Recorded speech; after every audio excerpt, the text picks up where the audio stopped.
Riri, kumpulan dongeng dan cerita anak.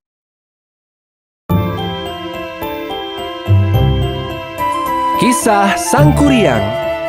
Asal-usul Tangkuban Perahu. Dahulu kala di Jawa Barat terdapat sebuah kerajaan yang dipimpin oleh raja bernama Sumbing Perbangkara. Ia mempunyai seorang putri manis bernama Dayang Sumbi. Ayah, aku mau mangga. Tapi nak, kita tadi sudah beli durian di tempat sebelumnya. Aku maunya mangga. Dayang Sumbi kecil sangat dimanja. Semua permintaannya harus selalu dituruti. Meskipun demikian, raja tetap sayang kepadanya. Mangganya 1 kilo, Pak. Baik, Baginda Raja. Seiring berjalannya waktu, Dayang Sumbi tumbuh menjadi gadis cantik.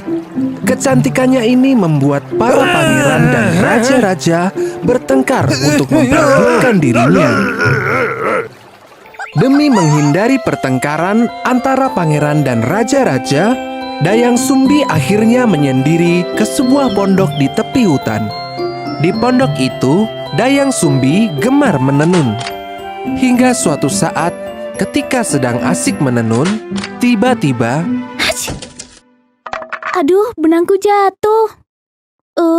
Malas sekali untuk mengambilnya.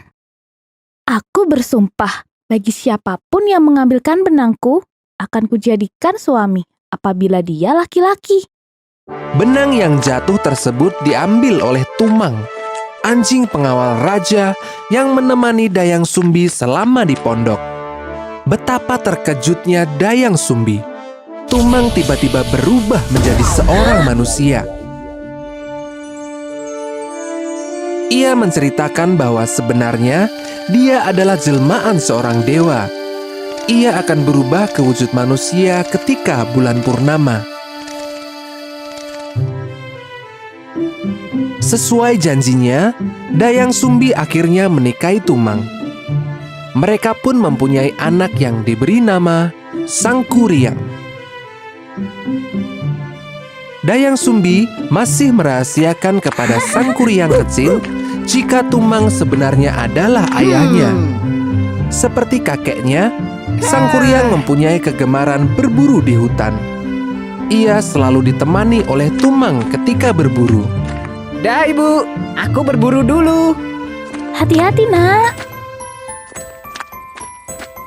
Nah, Tumang, kita akan berburu rusa yang besar untuk makan malam kita nanti bersama Ibu. Menjelang siang, Sang Kuryang belum melihat rusa seekor pun.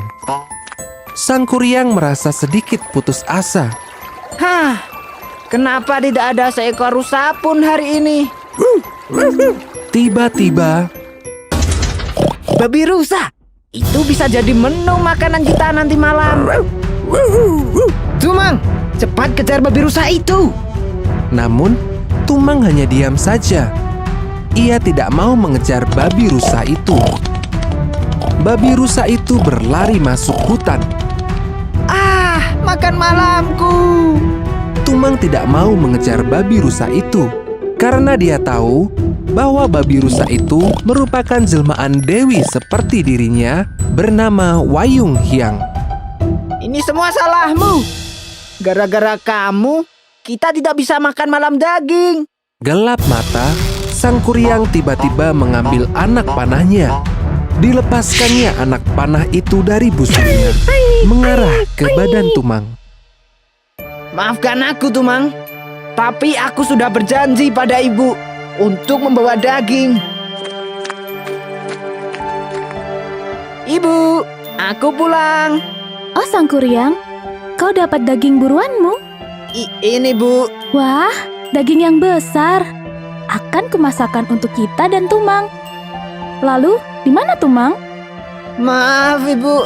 Sebenarnya daging ini adalah Tumang. Astaga, Sang Kuryang. Tumang! Dayang Sumbi sungguh marah mendengar penjelasan Sang Kuryang. Tanpa sengaja, ia memukul dahi Sang Kuryang. Aduh. Sang Sangkuriang yang terpukul jatuh tak sadarkan diri. Dayang Sumbi sendiri terlihat terkejut atas apa yang dilakukannya. Dengan berlinang air mata, ia pun keluar rumah meninggalkan Sangkuriang. Pelariannya terhenti di sebuah gua. Di dalam gua, Dayang Sumbi bersemedi.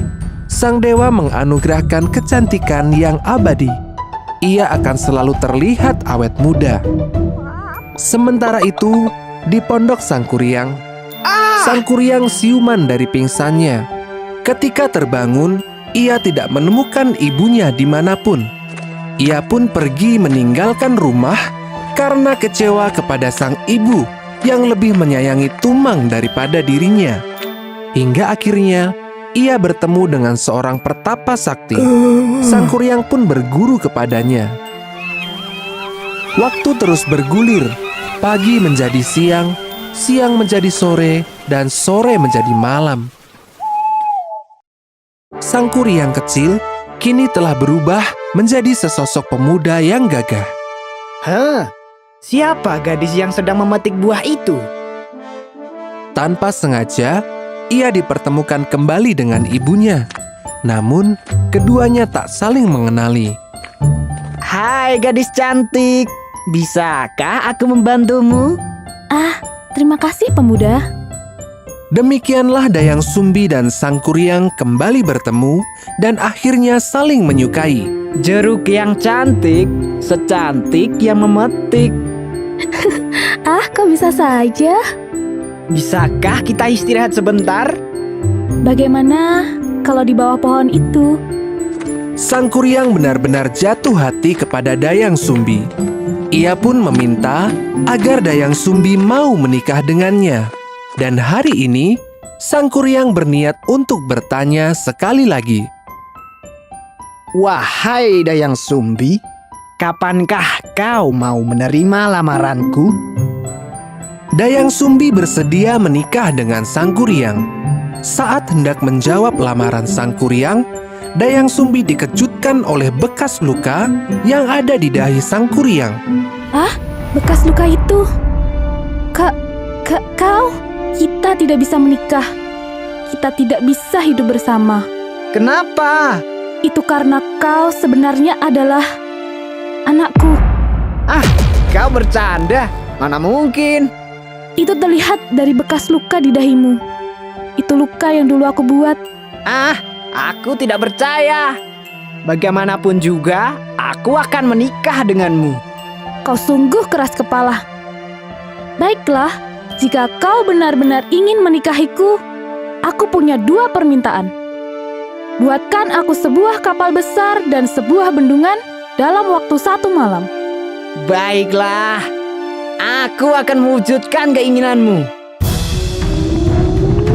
Tanpa diketahui Dayang Sumbi, Sangkuriang yang sakti mampu memanggil jin untuk mewujudkan permintaan Dayang Sumbi.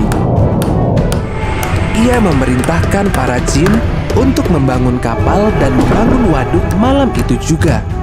Malamnya, Dayang Sumbi yang penasaran memeriksa kerja Sangkuriang. Betapa terkejutnya ia mengetahui Sangkuriang hampir selesai. Ia segera berdoa kepada dewa untuk menggagalkan pekerjaan Sangkuriang karena ia tidak mau menikahi anaknya sendiri. Doa Dayang Sumbi dikabulkan. Malam itu tiba-tiba berjalan sangat cepat. Matahari tiba-tiba menyingsing. Para jin kabur meninggalkan kapal yang belum selesai. Kau tidak bisa memenuhi permintaanku. Kita tidak bakal menikah. Tidak! Sangkuriang yang marah menendang kapal buatannya. Kapal besar itu pun terbalik tertelungkup. Semakin lama, kapal itu tertutup oleh tanah dan berubah menjadi gunung. Gunung itu kini dikenal sebagai Gunung Tangkuban Perahu, yang berarti perahu tertelungkup.